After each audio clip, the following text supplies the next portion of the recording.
Hello, welcome to an F1 2020 League race at Baku starting in P14.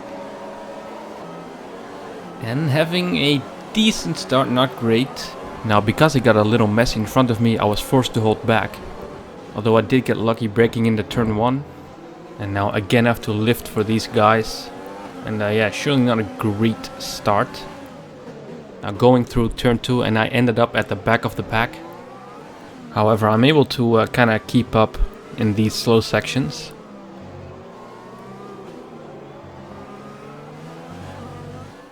And at the end of sector 2 we get a virtual safety car and one person out of the race.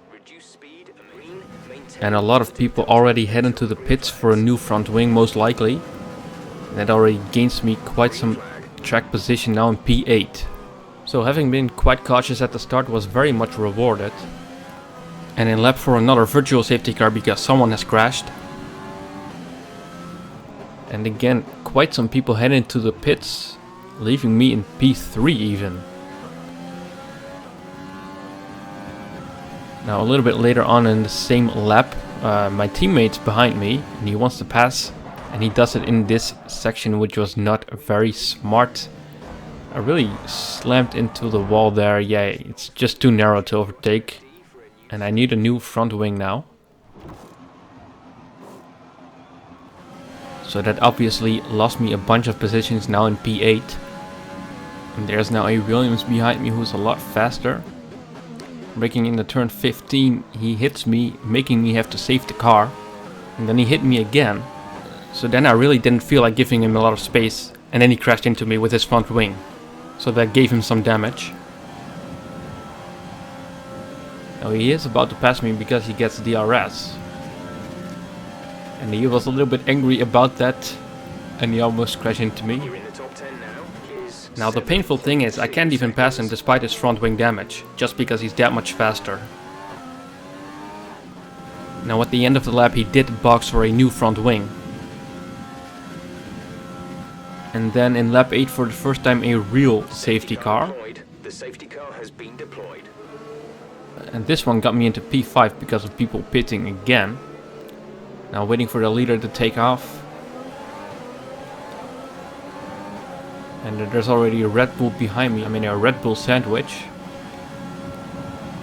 And the Red Bull just gets me on the outside, braking a lot later. I did get a good entry in the turn 1. And a good exit. But I'm not able to challenge the Red Bull back for the position.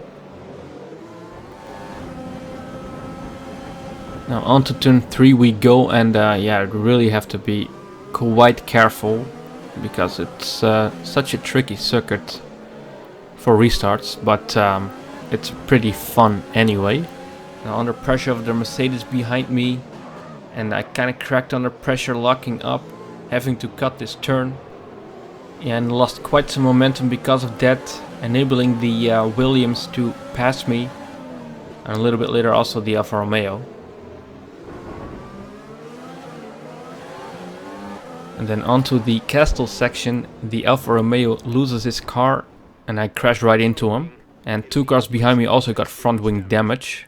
I actually went full brakes hoping not to hit him, but I actually had some space on my right there. And but when you brake you can't steer obviously, so yeah, I didn't handle that situation very well.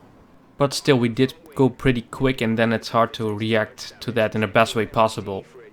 And we get another safety car because of that incident. So obviously changed my front wing and I went back to the medium tire, now onto the restart. And heading into turn 1 someone dive bombed me. And I got spun all the way around, luckily no front wing damage again. Now at least my donut looked kinda cool on the replay. And a little bit later in the same lap we get another crash at the Castle section. This time it's the Williams. And again cautious because he just backed right up. And again a safety car. Now there's only 10 laps to go and this time almost everyone goes into the pits, leaving me in P3. And just a lap later also the Red Bull went to pit, so I'm now even in P2. So that's gonna be a very exciting restart right behind the leader. I've never had this before. Now he went and he got a little bit of wheel spin. I also got wheel spin, but still away pretty well. So on to turn 1 we go. Now behind me are pretty fast people, so I should really brake late here. And I went okay through that turn, some carnage behind me. And this was actually the first time I got nervous during a league race, because I'm in P2 and behind me are pretty fast people though, so it will be quite hard to maintain this position for a long time. And into the third turn also pretty alright. However, for turn 4 I locked up. Did keep it out of the wall luckily though. And already lost 2 positions with that. And a third one coming here. So yeah, that was a big shame. Now braking for turn 15 I also lock up. And I did manage to keep it out of the wall again luckily. Now going into lap 20 and lose 2 more positions. So I think I was never able to hold that P2 anyway. And a lap later there comes a Haas, that's also onto me. DRS has been enabled. DRS Now I brake a lot later and we hit. And he crashes into me and I get a warning because of a collision. So I braked a lot later. I didn't mean to brake later, but I did. As you can see on this replay, we just kind of moved towards each other. So it was his front tire against my rear tire. So my car won that battle. And then my car got airborne, which was cool. So yeah, just quite unfortunate for him. That lost me another position, putting me now in P9. Now because 2 other cars retire, I'm getting P7. Now onto the checkered flag and I'm finishing the race in P7. My race pace was bad, my restarts were bad, but at least I finished the race at all. Contrary to 50% of the people who started this race. And I even became driver of the day. So all in all, I had some fun during this race. Thank you for watching.